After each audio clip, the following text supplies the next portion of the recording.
we are right here now in preparation of the staircase layout. So we call this the plantilla or a pattern in order for us to check that and to ensure that the number of steps from ground to the second floor will be equally divided. So as a matter of practice, the convenient rise is ranging from 0.18 to 0.19. So in the final checking of the rise down up to second floor, we agreed to have it 19. So it is within the range which is comfortable. And then the thread, and then the thread should be 1/4 or 0.30.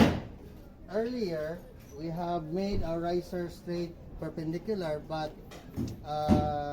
since we found out that we lack some a number of 4 steps to reach upper floor, and we don't want the landing to be in a fan form, so we changed the rise at a tapered end at 2 inches every step. So therefore, we gain back the 4 number of steps short of, and then this one right now is the final layout. No, as you can see, we are now preparing the formworks, and then this is the first flight, and then on the other side will be the second flight. So we are able to achieve practically the demand of the client na dili siya ganahan og landing magpinaypay.